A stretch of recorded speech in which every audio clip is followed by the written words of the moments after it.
Hi dudes, this here Sea Dog, and you're watching Miller Time Motorsports, where dirt meets forever. And I just want to give you guys an update. Basically, I've just been working and not doing a lot of filming, and so we got the main power on, ran. I don't know if I put that in the last video, I'm not sure, but I'm showing you anyway. The main battery cable, ran it through here, put some insulation on it. I got the main switch, and it runs through the firewall and ready to go to the starter here. So I got that figured out, went ahead and put the tack on it, cleaned up the wires, cut a bunch of all the dumb wire stuff I have, and ready to rerun those.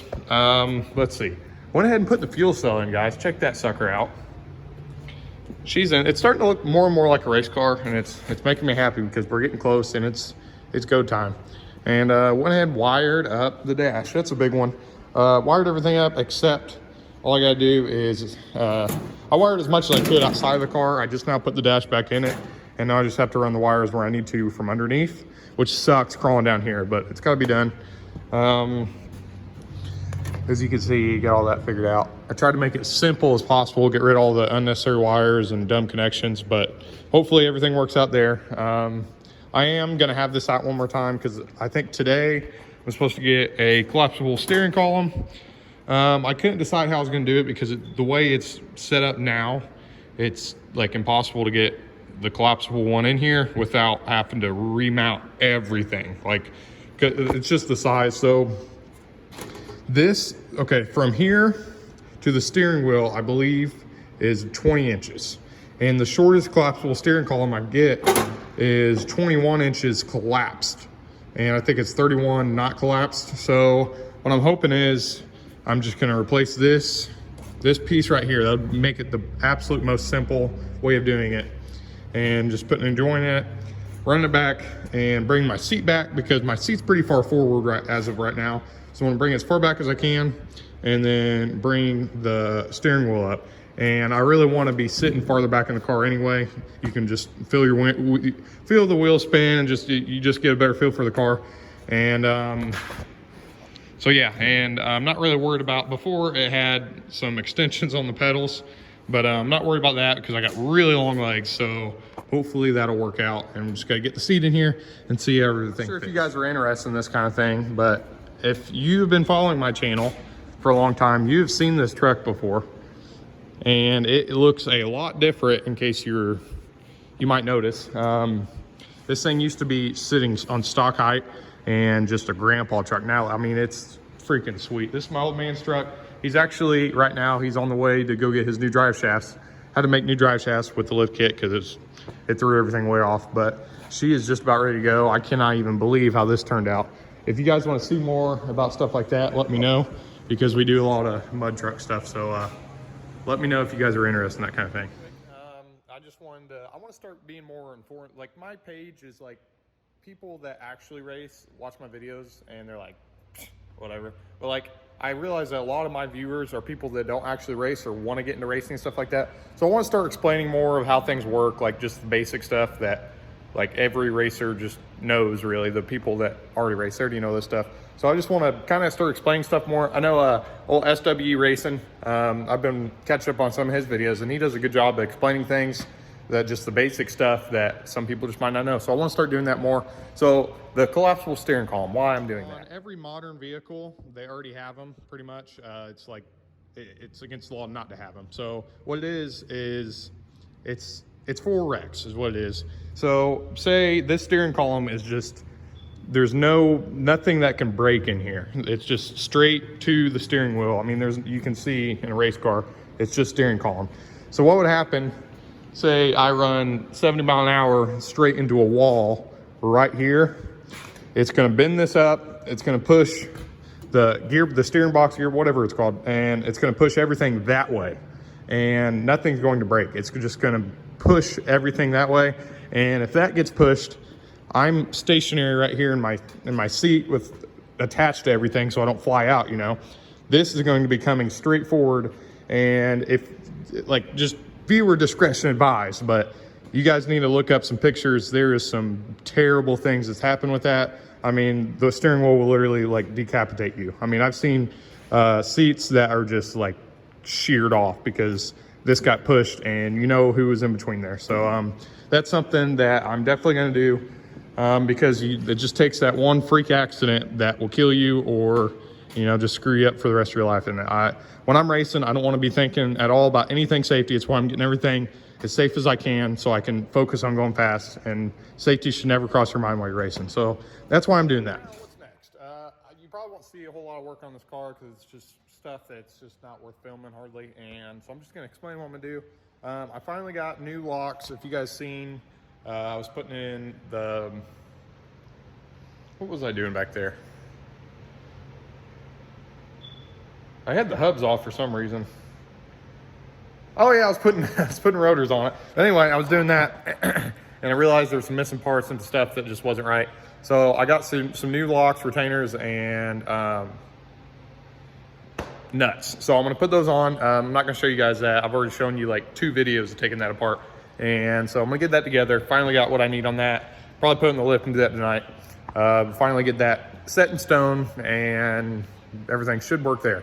But other than that, let's see. Before about the run of the wires and stuff like that.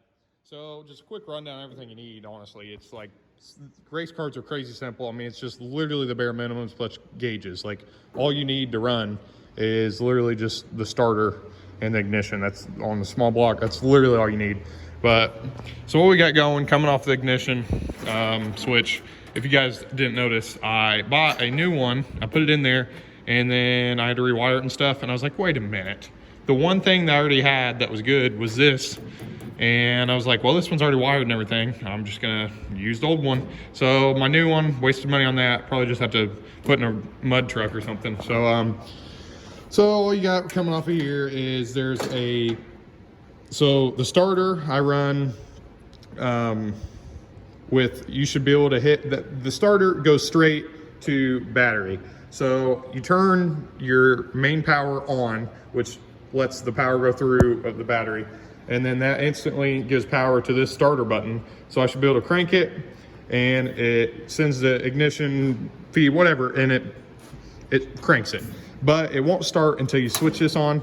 What that is, that's just your ignition. So that's just another switch that sends power to this that goes to your distributor. So you got to have a battery connection to go to your distributor, and that gives you spark. So that happens after you switch this on. It's super simple if I actually show you. But there's that, and then let's see what else is there. So I also added to this on is I ran all my power to my actual gauges. So the gauges won't come on until the ignition switch is on. I mean, it's just however you want to do it. But I ran that, all my powers go to there, and then I'm grounding all those together somewhere. Haven't done that yet. And then your actual warning lights just have to be wired. That was actually the first time I ever wired warning lights. I hope I did it right. So pretty much I just gave them power, and then I ran the grounds to the sender for the water pump, and to the prong off of the oil temp. I'm pretty sure that's how it works. So what happens is whenever you lose oil pressure, it's not getting the right reading, it'll ground it. So it'll ground it and let the light come on, or the same thing with the water pressure or the water temperature. It will ground it whenever it gets too hot. So I think that's how you do it. Don't quote me on that. Well, I guess I'll see if it works or not. But there's that. Then if you notice this tack connection, I guess this was called, but so like I said, this goes into your distributor. That's power, and then what comes out of it, that goes to your tack. That's the only thing you really need it for. All that's doing is counting how many times it's going around pretty much, and it's giving you your RPMs. So that's what that green wire goes to. Literally all you do is run that green wire to the distributor off of that. That's pretty simple. And then other than that, it's literally just a ground, and there's 2 powers. One of them's an all-time power and one of them's a switch power, but I just run both of them to the switch. So that'll also go to this. So when I turn that on, the tack should be energized and have power. And then you have your reading from your green, and then your ground, you just ground wherever you want to do it. That's what that is right there. But that, and back to your starter. So let's see, this right here is, I just run straight to the starter because that's where the main power goes to the starter. So anytime that is on, this will have power, and that's what powers the switch to go to everything else. And then this right here, that's whenever you hit the starter button, this will energize it. It'll send a different current over to a different spot in the solenoid. I'm walking up here like I got a starter up here, but that'll power the solenoid and it'll gauge it and make it work. But yeah, guys, that's like literally it. Like, I'm not very good at explaining things like that, but that is all you need in a race car, electrical wise. That's it. Motor wise, I mean, literally all the motor is the starter and the distributor, and you're good to go. And then I got to figure out my brake lines. My brake line loosely in there, and no matter where I put it, it's getting into the actual spring. So that's something I got to kind of just figure out. But get that figured out. I'm getting new, I think they're called banjo bolts to put in here. Make sure nothing leaks. Get new washers and all that.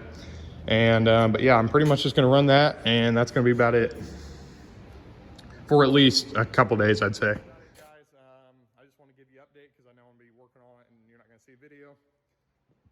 Big news. We might or might not be. I'm hoping it's probably not going to happen. But I'm really hoping we might be bringing another race car into the channel. This is going to be freaking huge. So my old man just grew a hair up his, I don't know. You know what? He decided he's going to buy him a race car. So that's going to be huge. We're going to look at one tomorrow, actually, that might bring you guys along. I'm not sure yet. And it puts my car to shame. Let me tell you that. Like, it is a sweet rig. Like, I'm so pumped up about it. Hopefully he gets in the car. He always wanted to get into it. He tried to get into it when he was my age, but he just couldn't afford it. Same with me.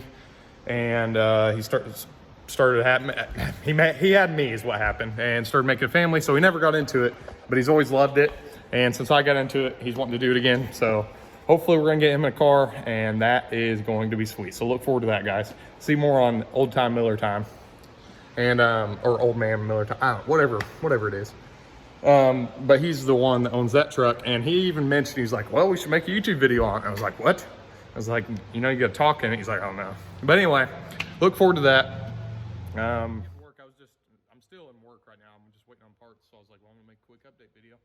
And I think that's about it, guys. If you guys want to see that car, if we do buy that car, it's going on the Facebook first. So go hit up our Facebook and Miller Time Motorsports. I think I left the link in the description last time. I'm gonna try to do that again. Follow Fleming Family Racing. Skyler is actually in surgery right now, so you guys wish him well. Go to his channel and see how he's doing and all that, and check their channel out. And that's about it, guys. I guess I'm just gonna see you on the next one.